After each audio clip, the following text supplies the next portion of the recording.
नमस्कार, मी डी.टी. आंबेगावे, मुख्य संपादक सत्य पोलीस टाइम्स। सामान्य जनतेचा आवाज बुलंद करण्यासाठी सत्य पोलीस टाइम्स या चॅनेलला आत्ताच सबस्क्राईब करा।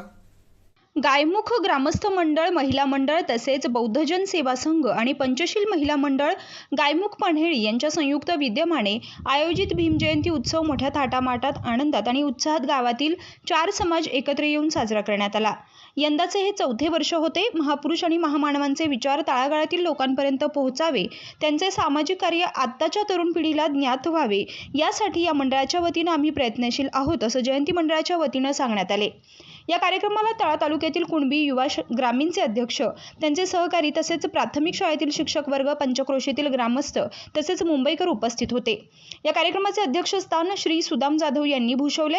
कार्यक्रमाचं सूत्रसंचालन श्री भीमराज दादा जाधव यांनी केले, तर आभार श्री प्रशांत काप यांनी मानले। या कार्यक्रमाचे प्रमुख वक्ते म्हणून श्री सुनील देवरे यांची उपस्थिती होती। श्री देवरे यांनी अतिशय साध्या आणि सोप्या भाषेत स्थानिकांना समजेल असे प्रबोधन केले। या कार्यक्रमात शालेय विद्यार्थी-विद्यार्थिनींची भाषणे झाली।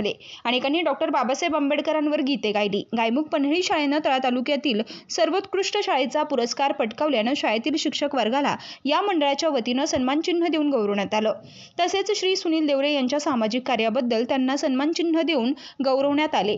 त्यानंतर रात्री भीम संगीताच्या कार्यक्रमाने सदर भीम जयंतीच्या कार्यक्रमाची सांगता करण्यात आली। सामान्य जनतेचा बुलंद आवाज, सत्य पोलीस टाइम्स।